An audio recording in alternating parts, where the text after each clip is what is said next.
Hello students, तो आज की इस वीडियो में डिस्कस करेंगे my last duchess written by Robert Browning. और इस वीडियो में जो है हम लोग इसको लाइन बाय लाइन समझने का प्रयास करेंगे। जो लाइन है कि that's my last duchess painted on the wall, कि वह मेरी पिछली डचेज, डचेज यहाँ पर उसकी वाइफ हो गई है ना, डचेज उसकी वाइफ की पेंटिंग है जो दीवार पर टंगी है। ठीक है दोस्तों, मैं बता दूं कि ये जो माय लास्ट डचेज जो है ये ड्रामेटिक मोनोलॉग है। ठीक है, ड्रामेटिक मोनोलॉग में आप पता होना चाहिए आपको कि एक स्पीकर होता है, वो बोलते रहता है, और एक जो है सुनने वाला होता है। ठीक है, तो ये जो है ये होता है ड्रामेटिक मोनोलॉग। तो इसमें जो पहली लाइन है कि वह मेरी डचेज की पेंटिंग है जो दीवार पर टंगी है। नेक्स्ट लाइन है कि looking as if she were alive I call, कि ऐसा लग रहा है जैसे वह अभी भी जिंदा हो, है ना। Looking as if she were alive, ऐसा लग रहा है जैसे वह अभी भी जिंदा हो। आई कॉल, मैं इसे बुलाता हूँ। ठीक है, और अर्थात दूसरों को दिखाता हूँ। ठीक है, नेक्स्ट जो लाइन है कि that a piece a wonder now Fra Pandolf's hand, कि मतलब अब तो यह चित्र एक चमत्कार जैसा लगता है, और यह चित्र फ्रा पेंडोल्फ ने बनाया है। ठीक है, फ्रा पेंडोल्फ ने इस चित्र को बनाया है, और अब तो ये चित्र एक चमत्कार जैसा लगता है। ठीक है, नेक्स्ट लाइन है कि worked busily a day and there she stands, कि उसने एक दिन बहुत मेहनत से यह चित्र बनाया, है ना, और अब वह ऐसी खड़ी है जैसे मानो कि वो जिंदा हो। ठीक है, नेक्स्ट जो लाइन है उसको समझते हैं कि वर्कड बिजली सॉरी ये हो गया। नेक्स्ट है कि wilt please you seat and look at her, I said, कि मतलब क्या आप बैठकर इस चित्र को देखना चाहेंगे, मैंने कहा। आई सेड, मैंने कहा। ठीक है, कि will it please you seat and look at her, क्या आप बैठकर इस चित्र को देखना चाहेंगे, मैंने ऐसे कहा। ठीक है, नेक्स्ट जो लाइन है कि फ्रा पेडोल्फ माई डिजाइन फॉर नेवर रीड, कि मैंने जानबूझकर फ्रा पेंडोल्फ का नाम लिया क्योंकि कोई भी, है ना, फॉर नेवर रीड, क्योंकि कोई भी strangers like you that pictured countenance, कि मतलब इस चित्र को देखने वाले अजनबी। ठीक है, कोई भी इस चित्र को देखने वाले अजनबी।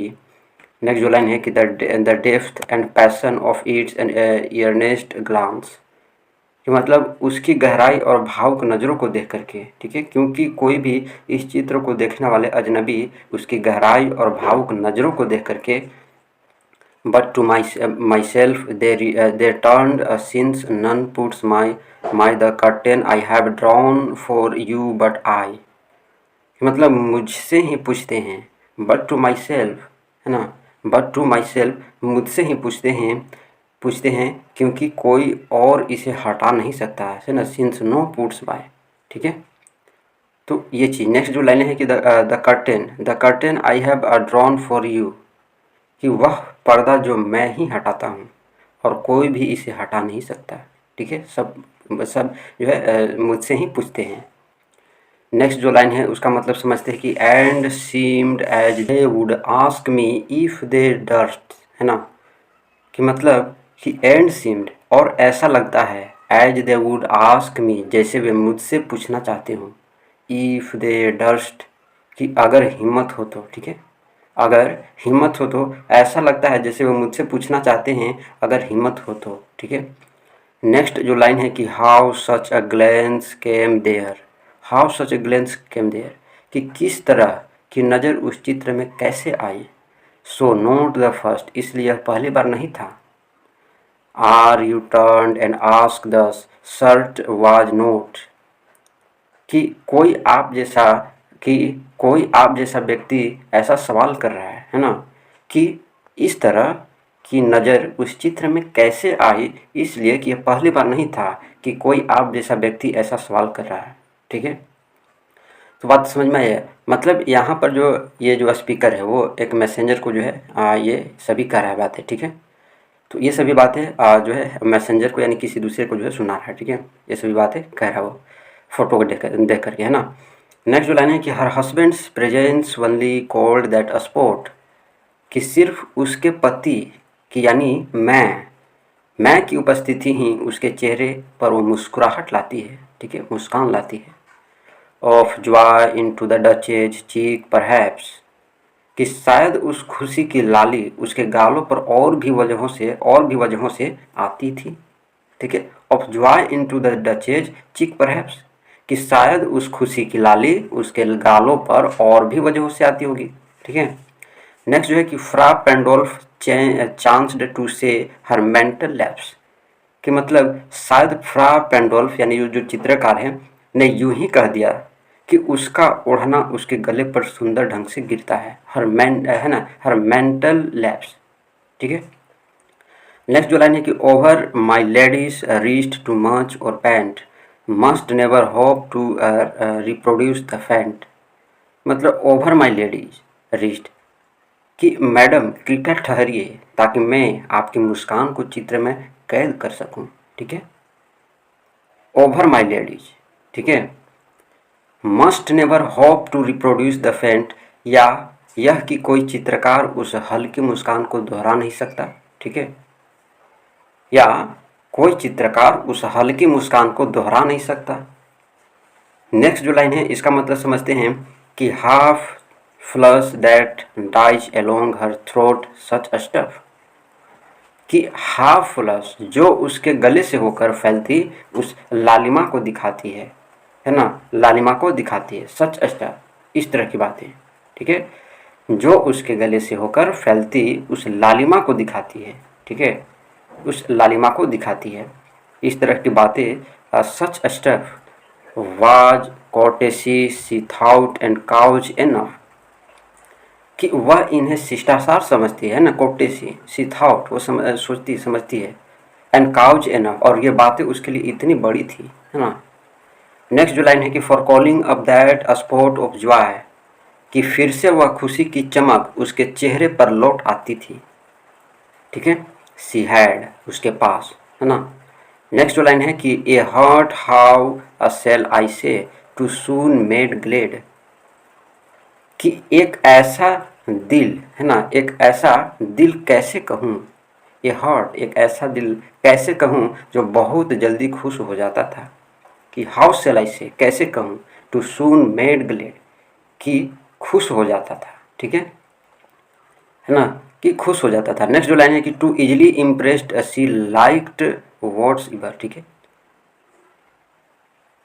तो टू इजिली मतलब जो बहुत आसानी से प्रभावित हो जाता था, टू इजिली इम्प्रेस्ड जो बहुत आसानी से प्रभावित हो जाता था, इम्प्रेस्ड हो जाता था, उसे जो कुछ भी अच्छा लगता था, है ना, सी लाइक्ड वाट एवर, जो भी उसे, है ना, उसे जो कुछ भी अच्छा लगता है। नेक्स्ट जो लाइन है कि she looked on and her looks went everywhere, कि वह उसे पसंद करती और वह सबको एक सी नज़रों से देखती थी।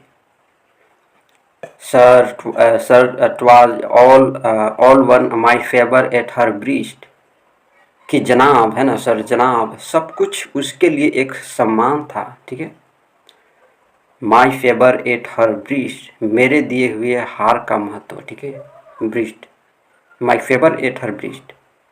नेक्स्ट जो लाइन है कि the dropping of the daylight in the west, the dropping है कि मतलब कि the dropping of daylight in the west, या पश्चिम में ढलती हुई सूरज की रोशनी। ठीक है, कि पश्चिम में ढलती हुई सूरज की रोशनी, the dropping of the daylight in the west, पश्चिम में ढलती हुई सूरज की रोशनी।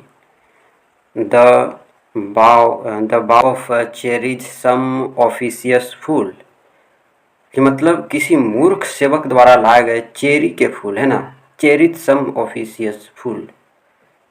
Broke in the orchard for her the white mule, या सफ़ेद खच्चर पर बैठने का मजा, है ना, broke in the orchard for her the white mule. She rode with round the terrace all and each, कि जिस पर वह छत के चारों ओर सवारी करती थी, ये सारी चीज़ें, है ना, ऑल एंड ईच, ये सारी चीज़ें जिस पर वह छत के चारों ओर सवारी करती थी। Would draw from her alike the approving speech, है ना, वुड ड्रॉ कि मतलब उससे एक जैसी तारीफ भरी प्रतिक्रिया पाते। Would draw the from her alike the approving speech, और blush at least she thanked men good but thanked. ठीक है, कि कम से कम मुस्कान, है ना, और ब्लश एट लीस्ट, कम से कम मुस्कान। सी थैंक्ड मैन गुड, कि वह सबका शुक्रिया अदा करती। गुड बट थैंक्ड, ठीक है लेकिन वह शुक्रिया अदा करती थी।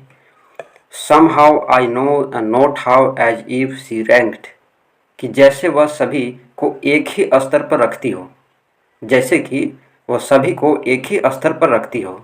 Someone I know not how as if she ranked, ठीक है।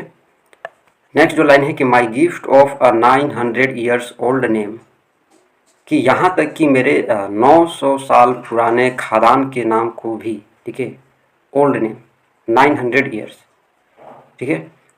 With anybody's gift who'd stoop to blame, कि किसी आम इंसान के तोहफे के बराबर समझती थी। कौन ऐसे व्यवहार को ठुकरा कर डांटेगा, ठीक है। With anybody's gift who had stoop to blame, किसी आम इंसान के तोहफे के बराबर समझती थी। कौन ऐसे व्यवहार को, है ना, झुककर डांटेगा, ठीक है, झुककर डांटेगा। नेक्स्ट जो लाइन है कि दी